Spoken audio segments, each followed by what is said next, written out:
मित्रांनो, मी जर तुम्हाला सांगितलं की आता बँका आणि मोठ्या नामांकित कंपन्यांमध्ये पण फ्रॉडची संख्या खूप सारी वाढू लागली आहे, बरोबर? तुम्ही म्हणाला रे ऐकतो आम्ही पण याच्यामध्ये, पण एकीकडे सर्वसामान्य व्यक्ती काही अमाऊंट बँकेकडून कर्ज घेतो आणि ते कर्ज आपण नाही भरलं तर बँका आपल्याला वारंवार नोटीस पाठवतात, तगादा लावतात आणि अक्षरशः आपली प्रॉपर्टी पण जप्त करतात.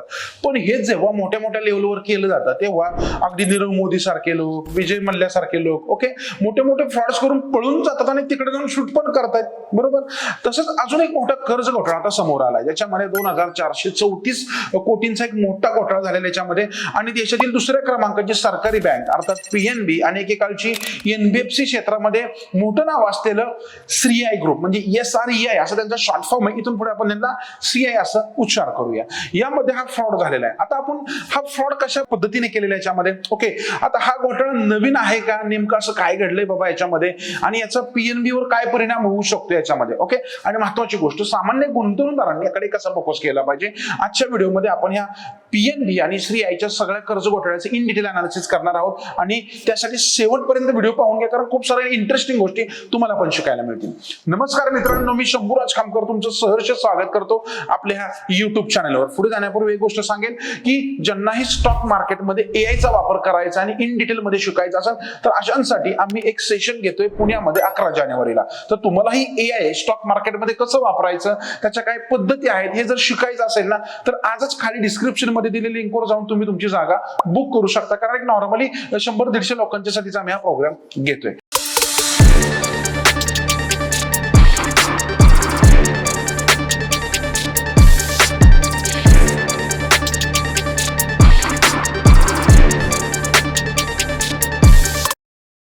मित्रांनो, आता आपल्या मेन मुद्द्याकडे की या प्रकरणाची नॉर्मली पार्श्वभूमी काय आहे आणि हे आधी आपण थोडं समजून घेऊया.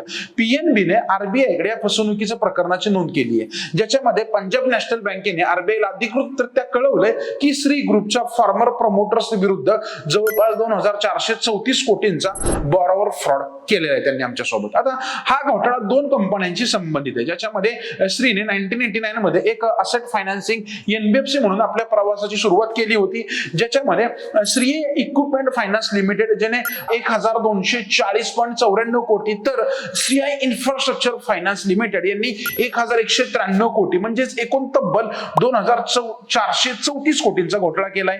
या दोन्ही एनबीएफसी आधीच फायनान्शियल अडचणीमध्ये होत्या.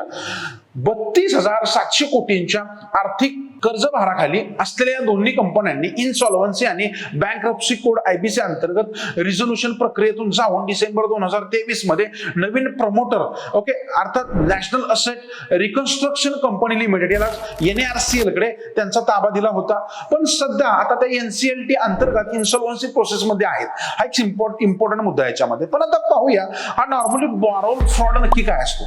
या सगळ्यात महत्वाचा शब्द म्हणजे बॉरोवर फ्रॉड. मित्रांनो, बराच फायनान्शियल एक्सपर्टच्या मते जेव्हा एखादी कंपनी ज्या उद्देशासाठी कर्ज घेते त्या उद्देशासाठी ते पैसे वापरत नाही आणि तो पैसा दुसऱ्या कंपनीत वळवते, प्रमोटरच्या इथेच बिझनेसला देते आणि आर्थिक स्टेटस मध्ये फेरफार करते आणि कोलॅटरल व्हॅल्यू जास्त दाखवते, तर अशा प्रकारे याला जो काही कंडिशन केली जाते कंपन्यांकडून तयार त्याला बॉरोवर फ्रॉड असं म्हणतात. इथे मुद्दा असा आहे की पैसे चोरीला गेले नाहीत, पण चुकीच्या पद्धतीने वापरलेले आहेत आणि ते परत दिलेलेच नाहीयेत.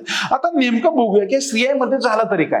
पीएनबीने फॉरेन्सिक ऑडिट आणि इंटरनल इन्व्हेस्टिगेशन केल्यानंतर एक असा निष्कर्ष काढला की बिझनेससाठी घेतलेला पैसा कंपनीच्या कामासाठी न वापरता इतर ठिकाणी डायव्हर्ट करण्यात आला. म्हणजेच एक कंपनीचं कर्ज दुसऱ्या कंपनीला किंवा प्रमोटरच्या कंट्रोलमध्ये एंटिटीजला देण्यात आलं. यामुळे दोन्ही कंपन्यांची फायनान्शियल हेल्थ डायरेक्टली खराब झाली आणि शेवटी दिवाळखोरीपर्यंत आल्या ह्या कंपन्या. आता पाहूया की याचा डायरेक्टली पीएनबीवर काय इम्पॅक्ट होऊ शकतो. आता इथेच एक पॉझिटिव्ह पॉईंट पण समजून घ्या की पीएनबीने आधी स्पष्ट केलंय या संपूर्ण 2434 कोटींचा जो काही फ्रॉड झालाय त्याच्यावर त्या सगळ्या अमाऊंट त्यांनी आधीच 100% प्रोव्हिजनिंग केलं आहे. आता पाहूया की हे प्रोव्हिजनिंग म्हणजे काय असतं. बँक आधीच गृहीत धरते की हा पैसा परत येणार नाही आणि तो नफ्यातून बाजून काढून ठेवते. म्हणजे भविष्यात अचानक नुकसान होणार नाही आणि कॅपिटल ॲडिक्वेन्सी रेशोवर मोठा फटका बसणार नाही.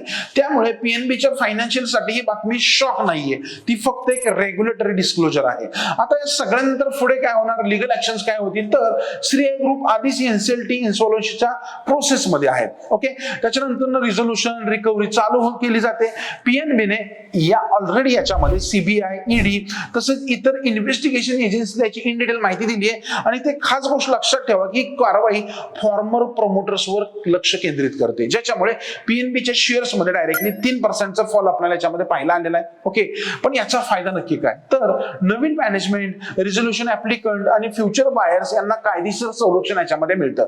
इन्व्हेस्टरसाठी एक मोठा धडा असा आहे की या केसमध्ये आपल्याला एक गोष्ट शिकवतो की 2018 पूर्वी एनबीएफसीने अतिशय आक्रमकपणे कर्जांचं वाटप केलं होतं, ज्याच्यामुळे आयएलएफएस असेल, डीएचएफएल असेल आणि श्रीआय सारखे मोठे मोठे डिफॉल्टर समोर येत आहेत आणि अजून पण कित्येक कंपन्या पुढे येऊ शकतात. पण आज नॉर्मली नियम कडक बनवले जातात, फॉरेन्सिक ऑडिट नॉर्मली क्विकली केले जातात, हे फ्रॉड्स लवकर उघडकीस येतात, म्हणूनच संपूर्ण बँकिंग सिस्टीम आज आपल्याला थोडी मजबूत होताना दिसतीये. ओके, म्हणून ही बातमी घेऊन थोडं घाबरायचं नाहीये, तर आधी समजून घ्या की अशाच डीप मार्केट अनालिसिस आणि इम्पॉर्टंट फायनान्शियल अपडेट्ससाठी आपल्याला आधी क्विक मध्ये समजून घेणं गरजेचं असतं की याचा इम्पॅक्ट काय होऊ शकतो आणि नक्की कंडिशन काय बनलेली आहे. आणि तुम्हाला असं जर शिकायचं असेल तर आपल्या चॅनलला सबस्क्राईब करा विसरू नका आणि व्हिडिओ जर आवडला तर जास्तीत जास्त लोकांपर्यंत शेअर पण करूया. पुन्हा भेटूया अशा इंटरेस्टिंग मार्केट अपडेट्सचा पुढच्या व्हिडिओमध्ये. तोपर्यंत धन्यवाद.